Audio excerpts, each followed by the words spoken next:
తీసుకెళ్ళి లోపలేండి. Madam madam, నేనే తప్పు చేయలేదు. నేనెవరిని చంపలేదు. మీరు అనవసరంగా నా మీద నిందలు వేస్తున్నారు. ఏమన్నావు? నిందలేస్తున్నానా? నువ్వేమన్నా పెద్ద విఐపిని అనుకుంటున్నావా? రెస్టారెంట్లో ఒక హత్య చేసి నిందలు వేస్తున్నావని మమ్మల్ని అంటున్నావా? నీ మీద కంప్లైంట్ వచ్చింది, కేసు ఫైల్ చేశాం. లేదు మేడం, అసలు నేను మాట్లాడద్దు. నువ్వేమైనా మాట్లాడాలనుకుంటే ఎఫ్ఐఆర్ ఫైల్ చేసి కోర్టుకు పంపిస్తాను, అక్కడ మాట్లాడుకో. అది కాదు మేడం, చెప్పేది వినండి. నాకు మాట్లాడే హక్కు ఉంది.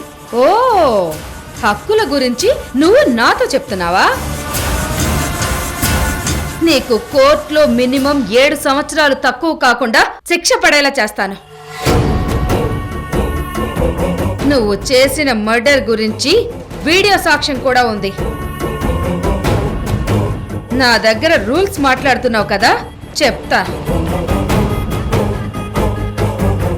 కానిస్టేబుల్స్, దీన్ని తీసుకెళ్లి సెల్లో పడేయండి. మేడం, అది కాదు మేడం. మేడం, మీరిదంతా ఎందుకు చేస్తున్నారో నాకు తెలీదు. నేనేం తప్పు చేయలేదని చెప్తున్నాను కదా, నా మాట నమ్మండి. షటప్! తీసుకెళ్లి లోపలేండి. మేడం మేడం ప్లీజ్ మేడం, నేను చెప్పేది వినండి.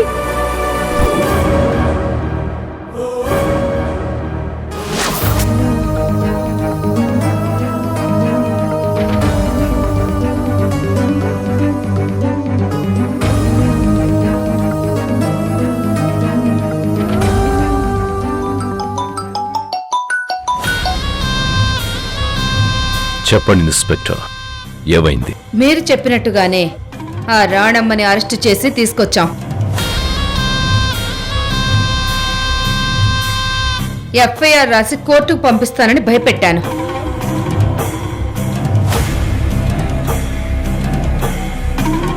దాదాపు 7 సంవత్సరాలు జైలు శిక్ష గడపాల్సి వస్తుందని కూడా చెప్పాను సార్. ఏమంటోంది? ఆ రాణమ్మ భయపడినట్టుగానే ఉంది సార్.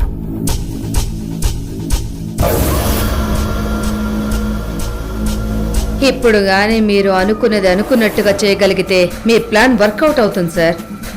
థ్యాంక్ యూ ఇన్స్పెక్టర్ గారు. మీరు చేయాల్సింది పూర్తయిపోయింది. ఇప్పుడిక నేను చేయాల్సింది మిగిలింది. Thank you. Okay sir.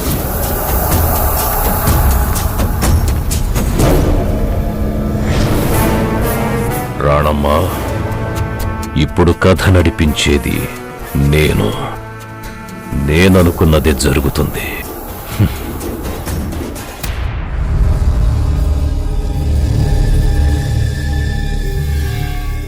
Krishnamurthy madam, FIR ready అయిందా? ఛార్జ్ షీట్ రెడీ చేసావా? అయిపోయింది మేడం, తీసుకొస్తున్నా.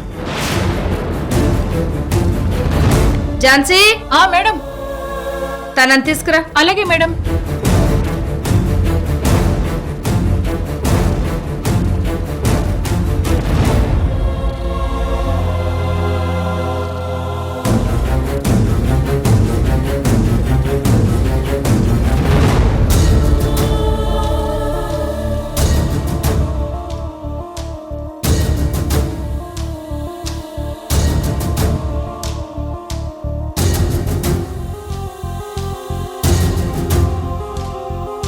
మేడం, నువ్వు వెళ్ళు. Okay madam.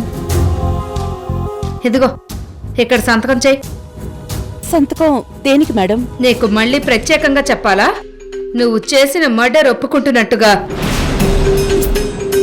దీని మీద సంతకం చేయి. నేను హత్య చేయలేదని చెప్పాను కదా మేడం. నువ్వు చెప్పింది వినటానికి మేమిక్కడ పని చేయట్లేదు.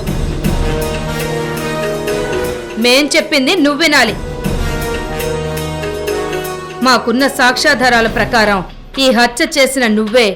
అది ఒప్పుకుంటూ మర్యాదగా సంతకం చేస్తే సరే, లేదంటే 3rd డిగ్రీ ఉపయోగించి నీ చేత సంతకం చేయించాల్సి వస్తుంది.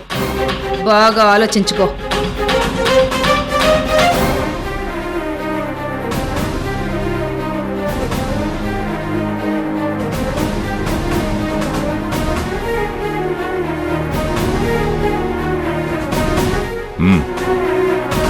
పద. చూడు, నువ్వెంత ఆలోచించినా ఉపయోగం లేదు. సంతకం చెయ్యి.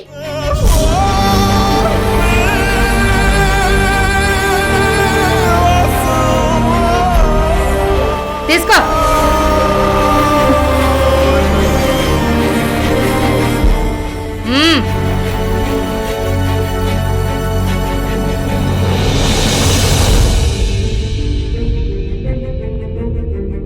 ఒక్క నిమిషం రాణమ్మా. నువ్వు ఆ సంతకం చెయ్యొద్దు. ఇప్పుడు నా ప్రాణాలు కాపాడినందుకు నీకు థ్యాంక్స్ చెప్పాలా? మీరు చెప్పే థ్యాంక్స్ గురించి నేను ఈ పని చేయలేదు సార్.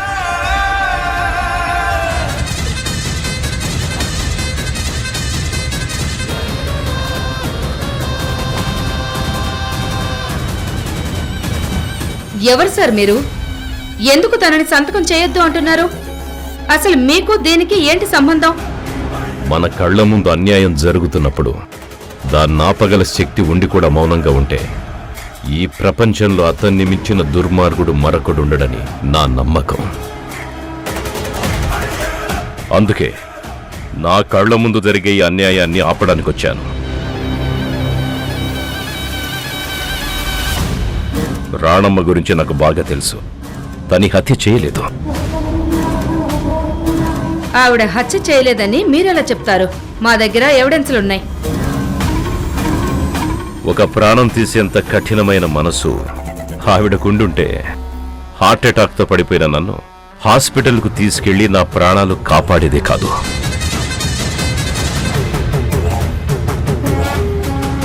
ఈ రాణమ్మ గురించి నాకు బాగా తెలుసు. ఆవిడ హత్య చేయలేదని నిరూపించడానికి కావలసిన ఆధారాలన్నీ నా దగ్గరున్నాయి. సరే, ఉంటే చూపించండి. తప్పకుండా చూపిస్తాను. కానీ ఆ ఆధారాలు చూపించే ముందు నేను ఈ రాణమ్మతో 5 నిమిషాలు మాట్లాడాలి. చూడండి, మిమ్మల్ని చూస్తే పెద్ద మనిషిలా ఉన్నారు. పైగా ఆధారాలున్నాయంటున్నారు. ఒక నిర్దోషిని శిక్షించటం మాకు సరదా కాదు. సరే, మీరిద్దరు ఏం మాట్లాడుకుంటారో మాట్లాడుకోండి. చూడు రాణమ్మా, నువ్వు హత్య చేయలేదు అన్నది నిజం. అది నిరూపించడానికి కావలసిన అన్ని సాక్ష్యాధారాలు నా దగ్గరున్నాయి. అవి గనక చూపించానంటే నీ మీద కేసుండదు. నువ్విప్పుడే ఇంటికెళ్ళిపోవచ్చు. కానీ అది నేను నిరూపించాలి అంటే నువ్వు నాకు పని చేసి పెట్టాలి. చేస్తావా? ఏంటి సార్ అది?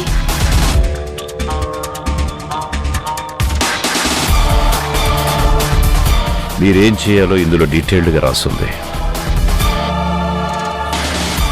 ఒకసారి చదువుకో.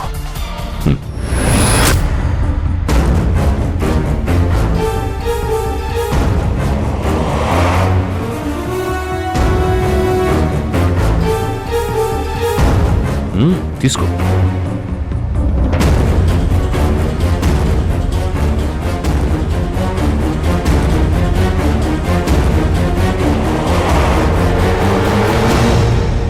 అందులో రాసిన దానికి నువ్వు ఒప్పుకుంటే నిర్దోషిగా ఇంటికి వెళతావు.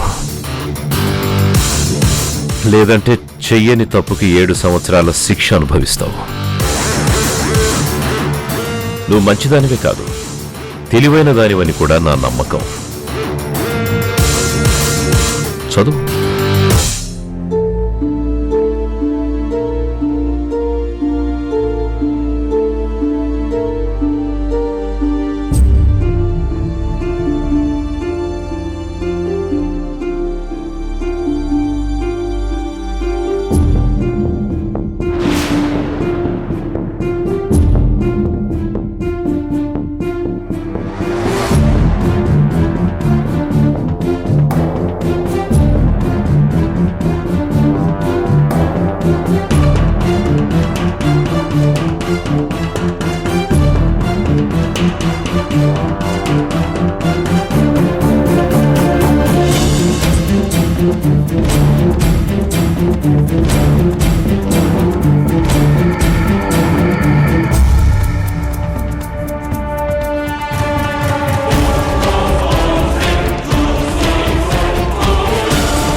ఏ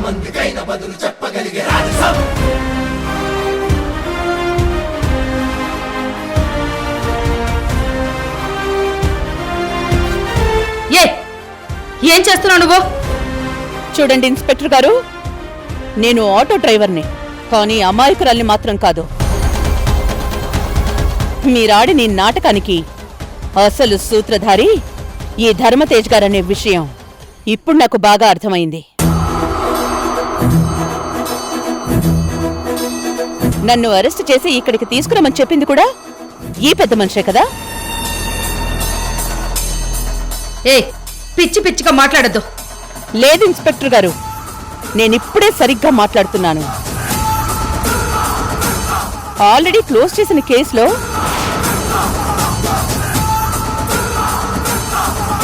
మీరు నన్ను అరెస్ట్ చేయడానికి వచ్చినప్పుడే నేను మిమ్మల్ని ఆటో స్టాండ్ దగ్గర ఆపుండేదాన్ని. ఏంటి క్లోజ్ చేసిన కేసా? ఏ కాదా? ఆటో నడుపుకునే మనిషికి ఇవన్నీ ఎలా తెలుస్తాయని మీ పోలీస్ పవర్ చూపిద్దాం అనుకుని నన్ను ఇక్కడికి తీసుకొచ్చారు కదా?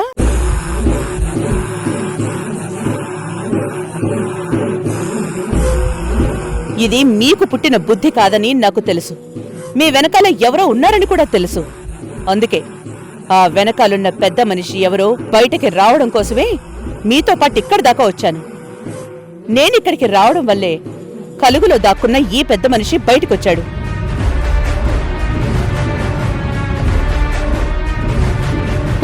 ఒక వయసు మళ్లిన లేడీ సర్వర్ మీద చెయ్యి చేసుకున్నందుకు నేనా అమ్మాయిని కొట్టిన మాట నిజం. కాని నేను కొట్టడం వల్లే ఆ అమ్మాయి చనిపోయిందనేది అబద్ధం.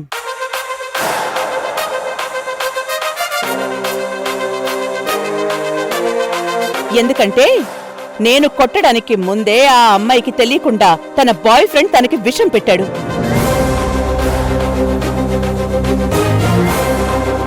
అది కోర్టులో ప్రూవ్ చేసి అతనికి శిక్ష పడేలా చేసి ఆ కేసు వాళ్ళు క్లోజ్ చేశారు. సిఐ ఇంద్రజిత్ గారు. మర్చిపోయారా?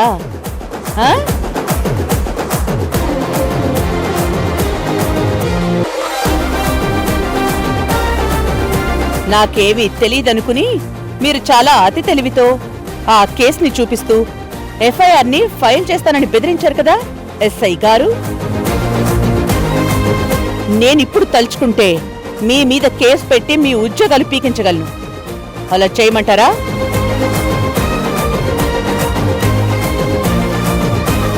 మీరు నేను వేసుకునేది కాకి డ్రెస్సే. మనం ప్రజలకి సేవ చేయాలే తప్ప ప్రజల్ని మోసం చేయకూడదు. ఇకనైనా ఇలాంటి వాళ్ళకి ఊడిగం చేయడం మానుకోండి. ధర్మతేజ్ గారు, భగవంతుడు మీ పోయే ప్రాణాన్ని నిలబెట్టాడంటే మీ అవసరం ఈ ప్రపంచానికి ఉంది అనే ఉద్దేశంతో. మీకు చేతనైతే నలుగురికి మంచి చెయ్యండి, అంతేగాని ఇలాంటి పనులు చేయడం మానుకోండి. చూడరానమ్మా, చాలు ధర్మతేజ్ గారు. దీన్ని ఇంతటితో ఆపేస్తే మీకు నాకు మంచిదే.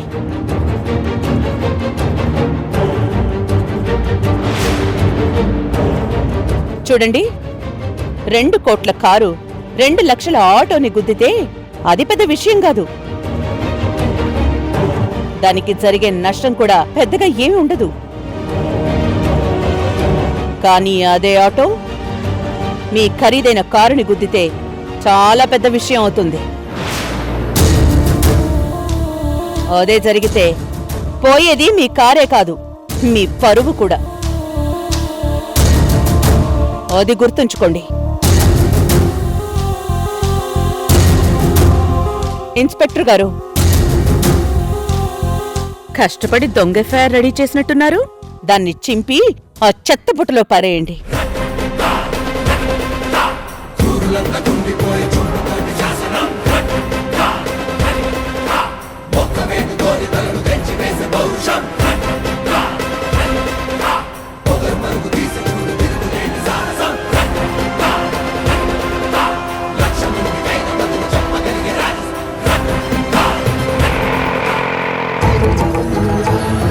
దిగండి లాయర్ గారు.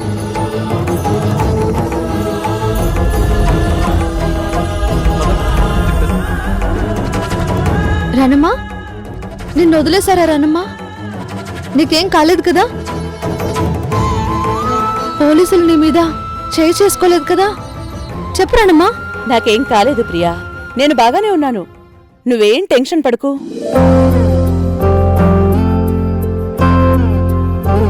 పోలీసులు నిన్ను తీసుకెళ్లి ఏం చేస్తారన్న భయంతో ప్రియ లాయర్ని తీసుకొచ్చింది రానమ్మా. చెప్పండి నానమ్మ గారు, పోలీసులు మిమ్మల్ని ఏ ఇబ్బంది పెట్టలేదు కదా? అదేం లేదు లాయర్ గారు. అసలు నిన్నెందుకు అరెస్ట్ చేశారు రానమ్మా? నువ్వేం తప్పు చేశావని? నేనే తప్పు చేయలేదన్న విషయం వాళ్ళకి తెలుసు. అందుకే వాళ్ళ తప్పు వాళ్ళు తెలుసుకుని నన్ను పంపించేశారు. ఏ కారణం లేకుండా అసలు మిమ్మల్ని ఎందుకు అరెస్ట్ చేశారు? పదండి కనుక్కుందాం. ఆ, అవసరం లేదు లాయర్ గారు. వాళ్ళ ప్లాన్ ని వాళ్ళకే రిటర్న్ గిఫ్ట్ ఇచ్చి వస్తున్నాను. ఇక జన్మలో వాళ్ళు నా జోలికి రారు. నాకు తెలుసు రానమ్మా, నీతో గొడవ పెట్టుకోవడం అంటే కరువితో తలగొక్కున్నట్టే. నీతో పోటీ పడాలన్నా, ఫైట్ చేయాలన్నా ఈ ప్రియ ఒక్కదానికే వీలవుతుంది కదా. అవునవును. రానమ్మా, నీ పుట్టినరోజు ఘనంగా జరిపించాలి అనుకున్నా. వీళ్ళొచ్చి అంతా పాడు చేశారు. అంతా మనం అనుకున్నట్టే జరిగితే అది జీవితం ఎందుకు అవుతుంది ప్రియా? నువ్వింకా చిన్న పిల్లవి కదా, ఇప్పుడు నీకు అర్థం కాదులే. రానమ్మా, ఒక్క నిమిషం.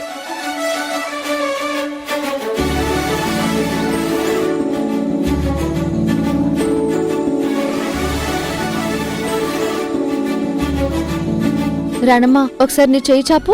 చెయ్యా? ఎందుకు? చాపమన్నాను కదా, ఒకసారి ఇలా ఇవ్వు.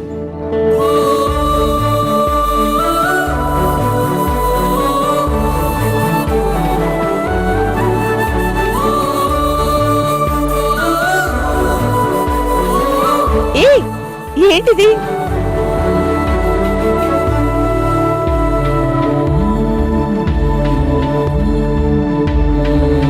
మా రాణమ్మకి నేనిచ్చే బర్త్డే గిఫ్ట్. ఇది ఎప్పుడు నీ చేతికే ఉండాలి. ఇది మన బంధానికి గుర్తు. అర్థమైందా? ఎలా ఉంది?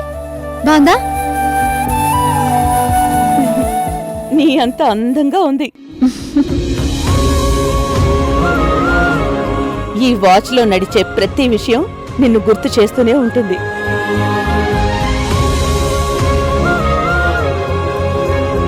అమ్మయ్యా, ఇంతకు ముందు మీ ఇద్దరూ కలుస్తున్నారంటే ఏం జరుగుతుందో నాకు కంగారు పడుతుండేవాళ్ళం.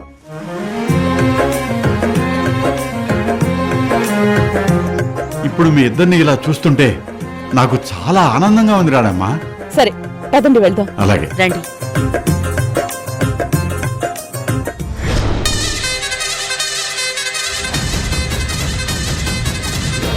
ఏంటి ధర్మతేజ గారు, మీరు నాకు చెప్పిందేంటి, మీరు చేసిందేంటి? మీ అమ్మాయి మీద చేయి చేసుకున్నందుకు ఆ ఆటో డ్రైవర్ రాణమ్మని అరెస్ట్ చేయాలన్నారు. కానీ మీరు రాణమ్మతో మాట్లాడిన తీరు చూస్తుంటే మీ మనసులో ఇంకేదో ఉందని అర్థమవుతుంది. ఏంటి సార్ అది?